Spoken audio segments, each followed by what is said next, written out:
السلام علیکم۔ آپ سب کو خوش آمدید۔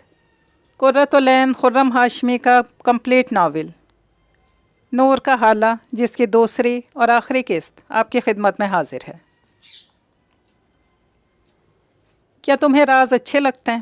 اس نے چہرے پر نرم مسکراہٹ سجا کر ایمان کی طرف دیکھا، جو بے چینی سے اچھل کر اس کے پیچھے دیکھنے کی کوشش کر رہی تھی، کیونکہ پاشا اس کے لیے کوئی چیز لایا تھا، مگر وہ والا ہاتھ کمر کے پیچھے تھا تاکہ وہ پہلے اندازہ لگائے کہ پاشا اس کے لیے کیا لایا ہے۔ ایمان نے کافی دیر کوشش کی، درست جواب نہیں دے سکی۔ اب اس کا تجسس بڑھ چکا تھا۔ نہیں، مجھے راز بالکل اچھے نہیں لگتے، کیونکہ مجھ سے صبر نہیں ہوتا ہے۔ اب جلدی سے بتائیں کیا ہے؟ دادی جان نے کہا تھا کہ شام سے پہلے گھر آ جانا۔ ایمان نے بے چینی سے گہرے ہوتے سایوں کی طرف دیکھ کر کہا، یہ دیکھو تمہارا من پسند پینسل باکس۔ اس نے جلدی سے اپنا ہاتھ آگے بڑھایا۔ ایمان گلابی رنگ کا باربی ڈال کی تصویروں سے سجا پینسل باکس دیکھ کر خوشی سے اچھل پڑی۔ ہاں، مجھے یہی تو چاہیے تھا، وہ خوشی سے کہنے لگی۔ پاشا مسکرایا۔ یہ عام سا پینسل باکس خریدنے کے لیے اسے کئی دن اسکول میں بھوکا رہنا پڑا، کیونکہ اسے ملنے والا جیب خرچ بہت معمولی ہوتا تھا۔ اگر تمہیں راز پسند نہیں ہے تو کبھی ایک کھوج لگانے کی کوشش کیوں نہیں کی کہ دادی جان پرانے صندوق میں کیا چھپا کر رکھتی ہیں؟ اس کے بعد سن کر پینسل باکس کو کھول کر دیکھتی ایمان چونک گئی۔ وہاں کیا ہوگا؟ دادی جان کی ڈائری، دادا جان کے کچھ کاغذ۔ اس نے لاپرواہی سے کہا، ہو سکتا ہے تمہارے والدین نے کوئی خاص چیز تمہارے لیے دی ہو جو دادی جان نے سنبھال کر رکھی ہے۔ پاشا کے کہنے پر ایمان ساکت رہ گئی۔ اس کی آنکھیں لبالب پانی سے بھر گئیں۔ والدین کی جدائی ایک ایسا زخم تھا جو اسے ہمیشہ تکلیف دیتا، مگر وہ کسی کے سامنے اظہار نہیں کرتی تھی کہ کہیں دادی جان کو دکھ نہ ہو۔ مگر پاشا بن کہے اس کے درد سے واقف ہو گیا۔ تم کیسے جانتے ہو کہ؟ وہ کہتے ہوئے رو پڑی۔ 12 سالہ ایمان کے لیے دکھ بہت بڑا تھا، اس لیے کہ میں تمہارا دوست ہوں، جیسے وہ دوست ہے جو صرف ہم دونوں کو نظر آتا ہے۔ اس کی بات پر وہ چونک گئی۔ پاشا نے اس بات میں سر ہلایا۔ مجھے لگتا ہے کہ اس راز کا تعلق پرانے صندوق کے اندر باندھ ہے، اسی لیے تو وہ صرف ہم دونوں کو نظر آ رہا ہے، جیسے مدد مانگ رہا ہو۔ کیا ہم اپنے دوست کی مدد نہیں کریں گے؟ پاشا نے نرمی سے کہتے ہوئے جال بچھایا، جس میں وہ آسانی سے پھنس گئی۔ تم ٹھیک کہہ رہے ہو، ہمیں اس کی مدد کرنی چاہیے، مگر کیسے؟ ایمان نے پریشانی سے سوال کیا۔ اگر تم میرا ساتھ دو تو ہم یہ کام آسانی سے کر سکتے ہیں۔ تمہیں بس کسی دن اس صندوق کی چابی چرانی ہے، تب جب دادی جان کسی کام سے گھر سے باہر جائیں، تب ہم مل کر اپنے دوست کو آزاد کروا دیں گے۔ پاشا نے جلدی سے کہا تو ایمان نے حامی بھر لی۔ اب ان دونوں کو بے صبری سے اس دن کا انتظار تھا جب ہاجرہ بی بی کچھ دیر کے لیے گھر سے باہر جائیں۔ بالآخر وہ موقع مل ہی گیا۔ آپ نے آج بھی کچھ نہیں کھایا؟ کلثوم نے فکر مندی سے چارپائی پر لیٹے زرد چہرے کمزور جسامت والے سلامت اللہ کی طرف دیکھا، جو پچھلے 1 مہینے سے بہت بیمار تھے۔ مولوی سلامت اللہ کی بیماری کا سن کر لوگ ان سے ملنے گھر آ جاتے۔ اس وقت بھی محلے کے چند لوگ اٹھ کر واپس گئے تو کلثوم فکر مندی سے بولی۔ انہوں نے نرم مسکراہٹ سے خدمت گزار بیوی کی طرف دیکھا، جو دنیا میں ان کے لیے بہترین انعام ثابت ہوئی تھی۔ کلثوم، میری فکر مت کرو، میں اب ایسے ہی رہوں گا۔ ان کے مدھم لہجے پر عجیب سی ٹھنڈک تھی جس نے کلثوم کی روح پر کپ کپی طاری کر دی۔ اللہ نہ کرے آپ جلد ٹھیک ہو جائیں گے، اس نے پاس آ کر کہا تو وہ خاموش رہے، جیسے اسے جھوٹی امید نہیں دینا چاہتے ہوں۔ ہم نے ایک مکمل بہترین زندگی ساتھ گزاری ہے۔ میاں بیوی ایک دوسرے کا خوبصورت لباس ہوتے ہیں، ایک دوسرے کا فخر بھی۔ میں تم سے بہت خوش ہوں اور مجھے یقین ہے کہ میرا اللہ بھی تم سے خوش ہوگا۔ اگر کبھی میری طرف سے دل آزاری ہوئی ہو تو درگزر کر دینا کہ انسان خطا کا پتلا ہے۔ ان کے مدھم لہجے کے پر اثر الفاظ پر کلثوم بے آواز رو رہی تھی۔ اس کے پاس کہنے کے لیے کچھ بھی نہیں تھا۔ یہ گھر تمہارے نام ہے، چاہے چھوٹا ہے مگر عزت کا ٹھکانہ تو ہے۔ دکان کا کرایہ بھی آتا ہے، اللہ کا شکر ہے کہ ہمیں کوئی محتاجی نہیں۔ وہ کیا سمجھانا چاہ رہے تھے کلثوم اچھی طرح سمجھ رہی تھی۔ پھوٹ پھوٹ کر رو پڑی۔ آپ مایوس کیوں ہیں؟ وہ بے بسی سے پوچھنے لگی۔ جھلی، مایوسی کیسی؟ ہمیں ہر وقت آگے کی تیاری رکھنی چاہیے۔ ہر باشعور شخص اپنے پہ انحصار کرنے والوں کو مضبوط پناہ گاہ دینے کی کوشش کرتا ہے اور انہیں آنے والے وقت کے لیے تیار بھی کرتا ہے۔ بے خبری میں اٹھایا نقصان لوگوں کا فائدہ بن جاتا ہے، انہوں نے نرمی سے کہا۔ کلثوم دوپٹے سے آنسو صاف کرنے لگی۔ پچھلے کئی دنوں سے سلیم ٹوپی والا کو خواب میں دیکھ رہا ہوں، بہت بے چین ہے۔ ممکن ہے تو حاجرہ بہن سے کہو کہ ایک بار آ کر مل جائے۔ انہوں نے بات مکمل کی اور پھولی سانسوں کے ساتھ لیٹ گئے۔ ان کے لیے زیادہ بات کرنا ممکن نہیں تھا۔ کلثوم نے سر ہلایا اور جلدی سے اٹھ کر کمرے کی طرف بڑھ گئی تاکہ حاجرہ بی بی کو فون کر کے بلا سکے۔ نور کا حالہ، میں نے نور کا حالہ گم ہوتے دیکھا ہے، چارپائی پر لیٹے نیم وا آنکھوں سے باطن کی آنکھ سے آنے والے وقت کا منظر دیکھتے ہوئے وہ بڑبڑائے تھے۔ ایمان کے اونچے کہکہوں پر انہوں نے چونک کر پہلے پیڑھی پر بیٹھی ایمان کو دیکھا، پھر بے اختیار ہاتھ میں پکڑے تانبے کے گلاس پر نگاہ کی جس میں میٹھی لسی موجود تھی۔ آج آپ لسی کی چائے پئیں گی؟ ایمان کے ہنسنے کی وجہ جان کر انہوں نے جلدی سے پاس رکھے دودھ کے گلاس کی طرف دیکھا۔ لسی تو ایمان کے لیے بنائی تھی۔ سوچوں میں الجھی ہاجرہ بی بی کو خیال ہی نہیں رہا۔ جلدی سے ناشتہ کر لو، تمہیں بلقیس کے گھر چھوڑ کر مجھے بس بھی پکڑنی ہے، انہوں نے جلدی سے کہا۔ آج تمہارا سالانہ پرچہ ہے، کیسے ساتھ لے جاؤں؟ انہوں نے بے بسی سے کہا۔ جب سے کلثوم کا فون آیا تھا وہ بے چین تھیں۔ آپ فکر مت کریں، میں اسکول سے واپس آ کر پاشا کے ساتھ کھیلنے چلی جاؤں گی، اس نے خوشی سے کہا۔ وہ چونکی۔ ہرگز نہیں، میری موجودگی میں کھیلنا اور بات ہے، اکیلے ہرگز نہیں، بلکہ میں اسے منع کروں گی کہ اب تم سے کھیلنے نہ آیا کرے۔ لوگ باتیں کرنے لگیں کہ… وہ چپ سی ہو گئی۔ ایمان کو اس باریکی کی سمجھ نہیں آئے گی۔ پاشا میرا دوست ہے، ایمان نے ضدی لہجے میں کہا۔ انہوں نے جلدی کی وجہ سے اس سے بحث نہیں کی، بلکہ اس کا گھر پاس ہی تھا۔ اس کی بیٹی ہیرا بھی ایمان کے ساتھ اسکول جاتی تھی۔ دونوں نے ناشتہ ختم کیا۔ ہاجرہ گھر سے نکلتے جلدی سے تالا لگانے لگی تو ایمان چونکی۔ دادی جان، میں گھر واپس آ جاؤں گی ہیرا کے ساتھ، اب تالا مت لگائیں، اس نے ضدی انداز میں کہا تو ہاجرہ بی بی نے سر ہلایا، تالا لگا کر چابی اسے تھما دی۔ اکیلی مت آنا، ہیرا کے ساتھ ہی آنا، نہیں تو ان کے گھر بیٹھ جانا، انہوں نے دوبارہ نصیحت کی۔ ایمان نے جلدی سے سر ہلایا۔ ایمان کو بلقیس کے گھر چھوڑ کر مولوی سلامت اللہ کے گاؤں جانے والی بس میں سوار ہو گئیں۔ نہ جانے مجھ سے کون سی خاص بات کرنی ہے جو فوراً بلایا ہے۔ ان کے سفر کا آغاز ان سوچوں سے ہوا جو سارا راستہ ان کے ساتھ رہی۔ اوف، اتنی دیر کیوں کرتی، کب سے انتظار کر رہی تھی۔ پاشا کو کل ہی پتہ چل گیا تھا کہ دادی جان نے گاؤں سے باہر جانا ہے، اسی لیے مقررہ وقت سے پہلے اس راستے پر کھڑا تھا جہاں ایمان اسے ملتی تھی۔ ایمان نے پرچہ دیتی طبیعت خراب کا بہانہ کر کے ہیرا کو بتا کر جلدی سے اسکول سے نکل گئی۔ ہیرا کو تو مس رضیہ سے کوئی کام تھا، اسی لیے وہ رک گئی۔ جھوٹی، میں تو کافی دیر سے یہاں کھڑا ہوں، تم ابھی آئی ہو۔ پاشا نے پھولی سانسوں کے ساتھ سرخ ہوتے چہرے والی ایمان کو دیکھا جو کھلکھلا کر ہنس پڑی۔ انتظار تو میں صبح سے کر رہی ہوں نا، اس نے اپنی نرالی منطق پیش کی۔ وہ سر پہ ہاتھ مار کر رہ گیا۔ اب چلو گی بھی یا باتیں ہی کرنی ہے؟ یہ بتاؤ، گھر کی چابی ہے نا؟ اس نے جلدی سے سوال کیا۔ ایمان نے سر ہلاتے اپنا کارنامہ بتایا۔ اور صندوق کی چابی؟ پاشا نے دھڑکتے دل سے اصل سوال کیا۔ آگے چلتی ایمان رک گئی، گردن گھما کر اس کی طرف دیکھا جو سانس روکے کھڑا تھا۔ میں نے رات کو دادی جان کے پرس سے چابی نکال لی تھی، اس نے مسکرا کر کہا۔ پاشا کی جان میں جان آئی، تیز قدم اٹھاتا تیزی سے اپنے خوابوں کے بند دروازے کی طرف رواں دواں تھا۔